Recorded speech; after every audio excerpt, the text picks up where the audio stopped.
ओम गण गणपते नमः। बोले गणेश जी महाराज की जय, बुध देव की जय। प्रिय भक्तजनों, बुध को बुद्धि का कारण माना गया है, जो कि एक महत्वपूर्ण ग्रह भी है। अगर किसी की कुंडली में बुध खराब हो तो उसके जीवन में कभी भी तरक्की नहीं होती है, साथ ही उसे कभी भी कामयाबी नहीं मिलती है। बुध को व्यापार और बहन बेटी का कारक भी माना जाता है। इस दिन भगवान गणेश का दिन होता है, जो कि बुद्धि के देवता माने जाते हैं, जो अपने भक्तों के सभी विघ्न बाधाओं को हरण कर लेते हैं।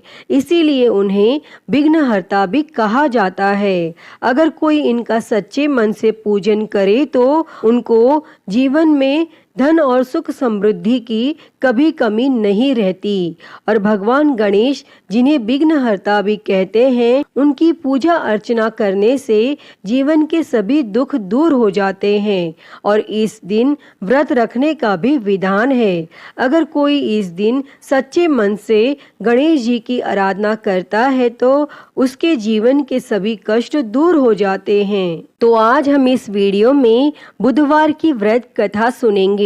इस कथा को सुनने अथवा पाठ करने मात्र से आपके जीवन में धन, बल, बुद्धि, विद्या की वृद्धि होती है तथा आने वाले सभी संकटों का नाश होता है।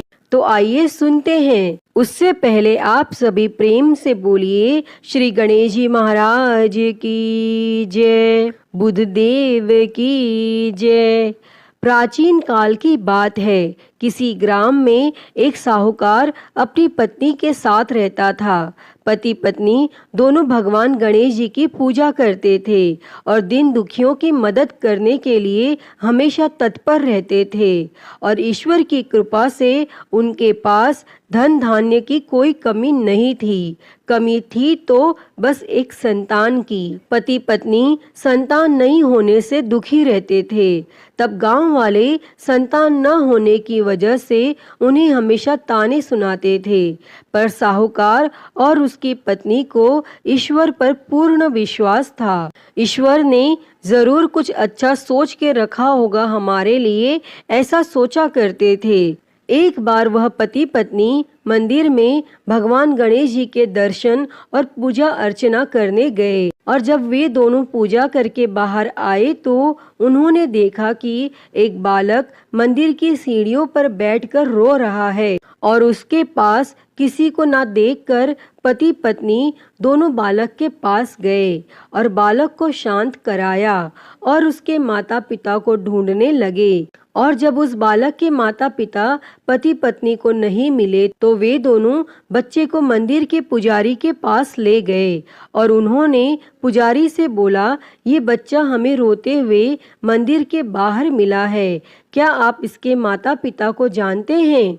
तब पुजारी ने कहा, नहीं। और अब पति पत्नी और पुजारी तीनों लोग बालक के माता पिता को ढूंढने लगे। काफी देर ढूंढने पर बच्चे के माता पिता नहीं मिले। तब पुजारी ने साहूकार और उसकी पत्नी को कहा, आप इस बालक को अपने घर ले जाइए। अगर इसके माता पिता इसे ढूंढते हुए आए तो मैं उन्हें लेकर आपके घर आ जाऊंगा। तब साहूकार और उसकी पत्नी बच्चे को लेकर अपने घर चले गए।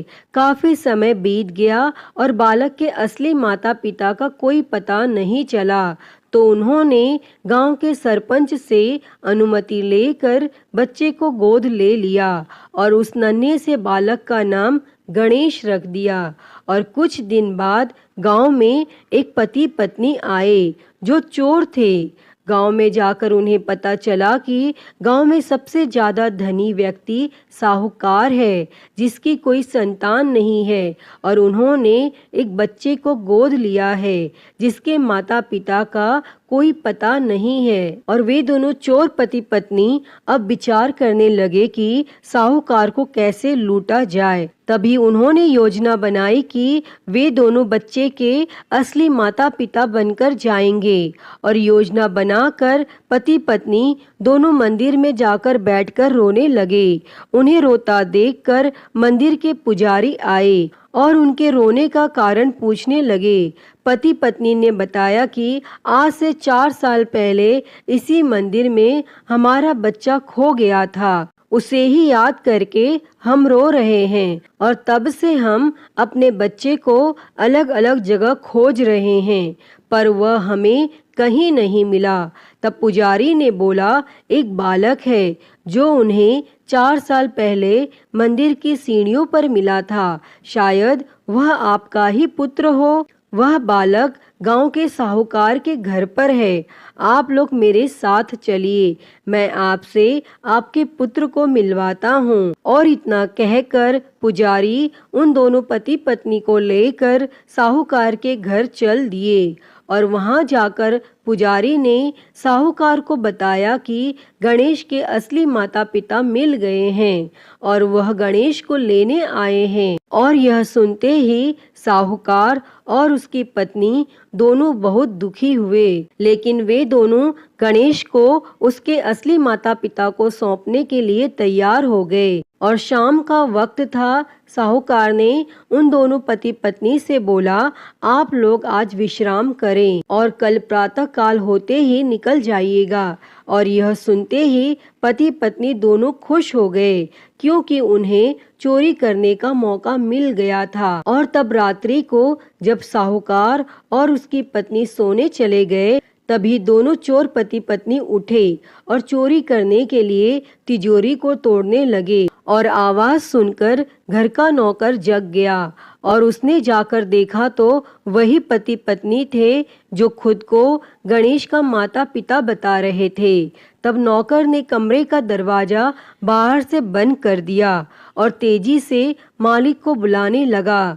और आवाज सुनकर साहूकार और उसकी पत्नी दौड़ते हुए आए और चिल्लाने का कारण पूछने लगे। तब नौकर ने बताया कि ये दोनों पति पत्नी तिजोरी से चोरी कर रहे थे। और यह सब देखकर वे समझ गए कि ये दोनों गणेश के माता पिता नहीं बल्कि चोर हैं। साहूकार ने गणेश को देने से मना कर दिया और बोले कि चले जाओ यहाँ से। पर उन दोनों धोखेबाज पति पत्नी ने निर्णय किया कि वो अब गणेश को अपने साथ ले जाकर ही रहेंगे। तब पति पत्नी दोनों गांव के सरपंच के पास गए और बोले, साहूकार उनके पुत्र को वापस नहीं दे रहा है। तब सरपंच ने साहूकार और उसकी पत्नी को गणेश को साथ लेकर सरपंच के सामने प्रस्तुत होने की सूचना भेजी और साहूकार अपनी पत्नी और गणेश को लेकर आ गए।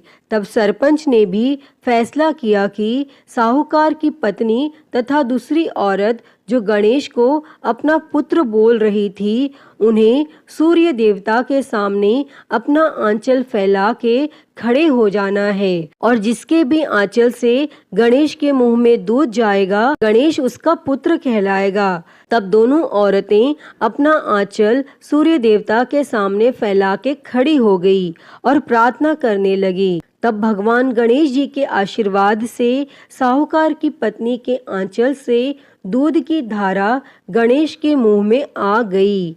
और यह देखकर साहूकार और उसकी पत्नी बहुत खुश हुए और सरपंच ने गणेश को साहूकार को सौंप दिया और वहां खड़े सभी लोग भगवान गणेश जी की जय जयकार करने लगे। अतः हे गणेश भगवान जी, जैसी कृपा आपने साहूकार और उसकी पत्नी पर की, वैसी ही कृपा इस कथा को कहते, सुनते और हुंकारा भरते सब पर करना। तो सभी प्रेम से बोलिए गणेश जी महाराज की जय।